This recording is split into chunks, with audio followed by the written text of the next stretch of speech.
Yeah. All right. Now this is another one I'm really curious about what you guys think, because this one was fucking hard as well. Because there's so many things about this that I can't quite. There are so many uncertainties. We're going to talk about Kalvin Kattar and Aljamain Sterling.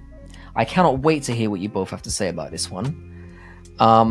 Because yeah, like I said, I have no clue what you think. So we know that Aljamain's obviously making his featherweight debut. So again, so many unknown elements. So again, usual format. What do you think? This is probably one of the harder ones to pick on the card because of the unknown of Aljamain at this weight class. One of the things, I watched the interview. He did an interview of himself on his channel, but What? Or interviewing himself. Yeah. They're up to some weird shit over there, those lot. Him and Marab. Marab is one of the most entertaining people on the roster, but Aljamain, that was a weird setup. But he said something there. He said that he wanted to prove that he wasn't winning because of his size, and his strength. It was more of his technique and his ability. And I applaud him for going up to 145 to really test that, and for stepping in there against Kalvin Kattar, who is, right there on the outskirts of being one of the elites. Mm-hmm. So I applaud him for that. Where I'm gonna have issues with him is, I do think that it was his strength and his size that was getting him those wins at bantamweight. And I think that he's not going to have that advantage anymore. And I think that once he goes for those takedowns and Kalvin feels his strength, he's going to say, that's not so bad. And he's going to be able to keep it standing long enough to piece him up. Now, I think that Aljamain is going to have a good showing. I think he will get Kalvin down enough. And if he gets to his back, then Calvin's going to be in trouble. Because no matter what weight class it is, if Aljamain gets on your back, you are in trouble. It's screwed, yeah. But I think that Calvin's going to do enough to walk away with the unanimous decision win. But I do think that Aljamain is going to show that he does belong in that division. I think that he's going to really make a good count of himself. Nice fence dancing there. That was real good. It was right on the fence. That was very good. That was really impressive. What do you reckon, CJ? If this was like Aljo post Peter Yanni, I would be like, bump that mess. I'm probably just gonna go Kalvin off the strength of I don't like that guy. Wow. Go. Okay. Hey, you guys gotta remember that I'm the casual here. But anyway, since that fight, damn, Aljo's really, really grown on me. And I've been looking forward for him moving up. I'm excited about this fight. I am nervous about Kalvin catching him and knocking him out the same way Sean did. And I think that's how it might go. Interesting. Yeah. Kalvin got some crazy knees, man. I don't think it's a terrible shot at all. There is that risk.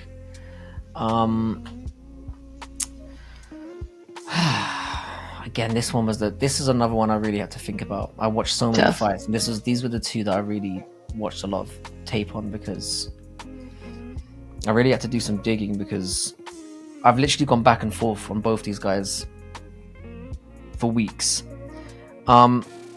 Before I get into the skill for skill breakdown, I just want to remind people that Kattar's obviously coming off an 18-month layoff after blowing his knee to smithereens against Arnold Allen. I think that's a big factor here. Most people are looking at this as like a typical striker versus grappler matchup. And while that's kind of true to some extent, I made some really funny discoveries when I looked into both their stats. They're both very similar in how many strikes they land per minute, but strangely, it's Aljamain that has the better striking accuracy. He's 13% more accurate as a striker, which really surprised me. Even more bizarrely, and I couldn't quite believe this either, Aljamain has a really pathetically bad takedown accuracy. His takedown accuracy is sitting at around 20%, and Kattar's takedown defense is at almost 90%. Now it is like slightly skewed because he hasn't faced that many wrestlers. You can see I took this really seriously this week. I'm looking at stats. I'm going really hard. I really made an effort for this one. I have a feeling that this fight is going to suck massively. I think like if Aljo stays in striking range, he's obviously going to have his head boxed to shit. Like, we know that. I think he's going to try and do I have a feeling he's going to give us like a Marab Piotr Yan special delivery here. I think he's going to attempt like 30 takedowns, and he maybe lands 2 of them, and that Kattar's going to spend a great chunk of 2 rounds of this fight defending off chokes on the ground. And the only reason why I've leaned this way, if this was a healthy, fully out there Kattar, I'd be all over it. I think Kattar would be the clear favourite. But in the time that Kattar's been off, Sterling's fought 3 times. And I think that activity is going to help him. That's true. So that's the issue that I've got. He's fought 3 times in the time that Kattar's been off. I think that Aljo's going to win this fight, but I think he's going to bore us all to fucking tears doing it. That's what I think is going to happen. I can see that. I can totally see that. I mean, you know what? Like, I didn't really take into account the amount of time away that Calvin it's been 18 needed. Months. But by the same token, and we'll talk about this later, I do think that if you have a major injury, you need to take the appropriate amount of time.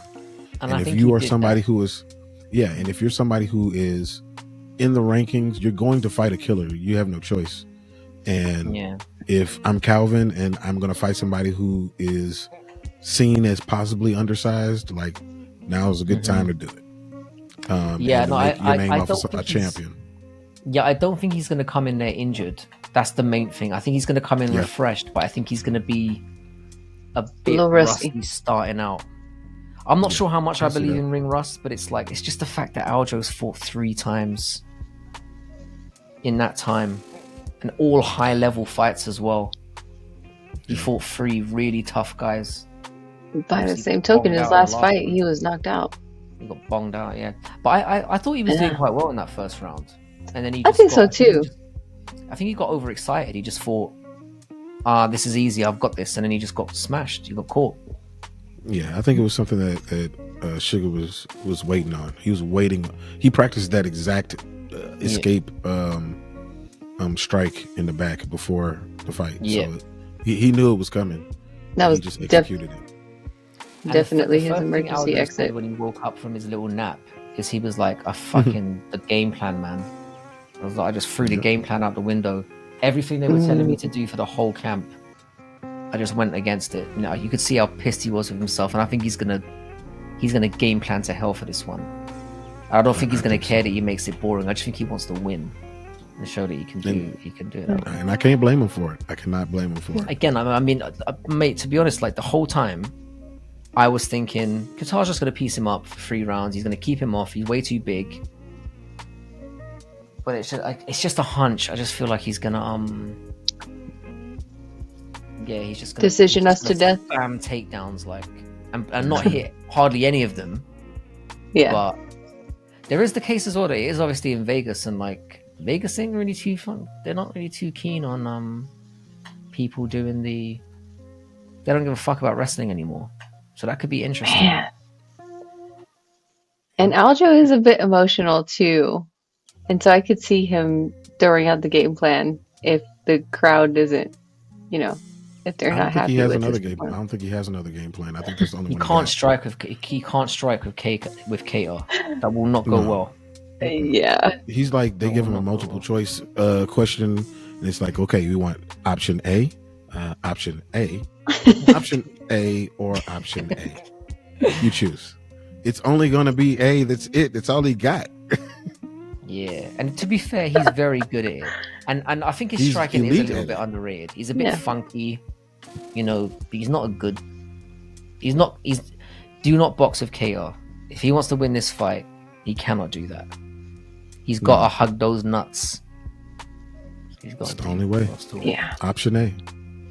Yeah.